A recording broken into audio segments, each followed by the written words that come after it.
courage na binigay niya at ipinag-pray ko. Before, ang sabi ko, I'm independent and strong woman, Lord. Kaya kong mag-isa. Kaya ko, masaya na ako sa mga pamangkin ko. And iba, Lord, Yak. nabasa siya more Ano sa sabi akin, mo, haba ng hair? talagang meron Nakakapa siyang kami hair. partner at ipa-partner sa ayaw Feeling sa ko naiwan gusto sa puso. natin. Alam ko, will talaga lahat ng Lord kasi una sa lahat, ayaw ko nang may tato.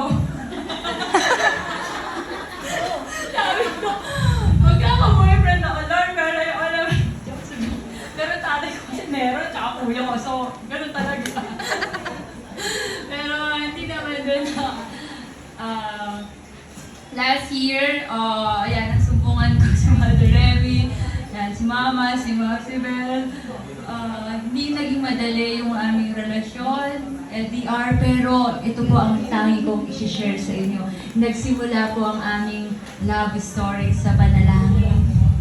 Dahil magkalayo kami parehas, so dahil may time kami mag-usap, ang galing nga, di ko nga, kasi nung sinagot ko po siya birthday niya, actually malapit na po birthday niya, pakibati po ng advance. And September 2, and then, sabi ko sasagutin ko si Jasper pagdating ng Pilipinas, pero ayun, na-in-love tayo, tinodoon. Sabi ko, Lord, kailan ba yung time mo na yung mga gusto kong itanong at gusto ko i-comment sa kanya, magagawa ko. Pero dahil nanliligaw pa siya, may limitation. So, nag-asa kay Lord, nagsikap kay Lord. Sabi ko, Lord, itong decision na to ay manggagaling sa'yo, hindi lang sa akin, para forever. And totoo nga po, panalangin ng magulang talaga nagwawagi. Thank you, Mother. At panalangin ko rin naman po talaga, no? Katulad po ng magulang. Ano ba? Talagang kinento ko yung story namin. Also, September 2, sinagot ko po siya sa cake. Birthday po niya yan.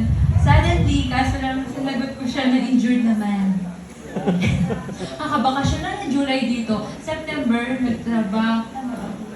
August, and then September na injured niya po. 2 months. Right? Oo, 2 months po.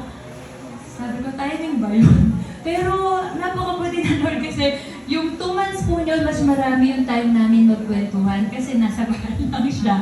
So ako flexible naman, kaya yung time namin 3 hours lang and then naging 2 hours.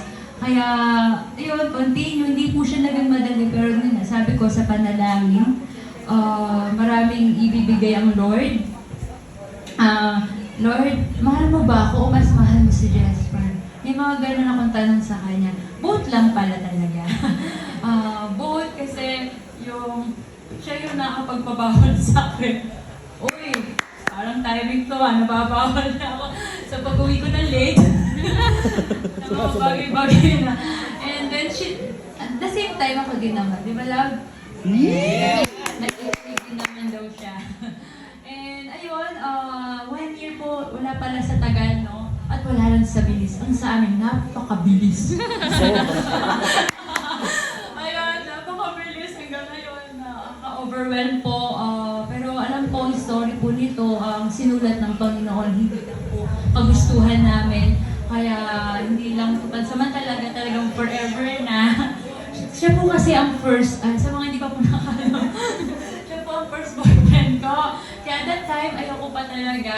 Marami kong fear, pero dahil nagsik ako kay Lord, mas nag-depend po ako sa kanyang salita. Kaya talagang ialay naman po niya kung ano ang nasa puso mo, at kung ano ang nasa research, at kung ano po ang will niya sa ayat sa gusto mo. And, ayun, nagsimula po doon, naging kami, and pinalalim pa pinalalim. Hindi, sabi ko nga, hindi po naging madali. Pero in God's perfect time, naniniwala po ba kayo? Yeah, sa perfect sa oras na kagustuhan ng Lord, walang makakahadlang.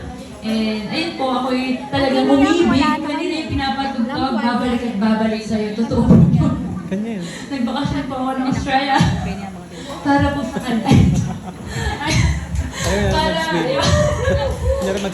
Para makita mo din po kung sino ba talaga si Jasper. Ano ba talaga yung pagkatao niya? Yung pala kaya pala pumunta out of town. So, okay naman po yung friends niya. Okay naman po yung family niya. And alam ko, dasaging ng mama ko, mga magulang ko, at sabi nga ng papa ko, huwag mo sasaktan ng anak mo. So, alam mo na yan, Jess.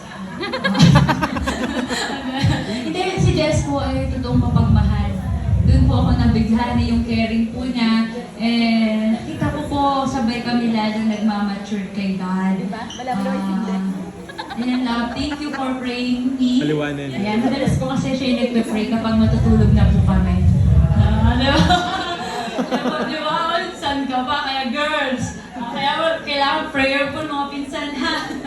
Kaya nagsimula po doon ang aming pagmamahalan at maraming salamat po. Bago po kasi kami naging close ni Jess po, naging close ko po yung kanyang pamilya. Na isa sa pinagpapray ko na gano'n ang gusto kong another family na mapagmahal sa Panginoon at family-oriented. So, galing po ng Lord, no? Talagang inalign niya po lahat. Maraming salamat po, Maglalans family, Muldong, Madrid, maraming salamat po sa wala pa si Jess, pero grabe na yung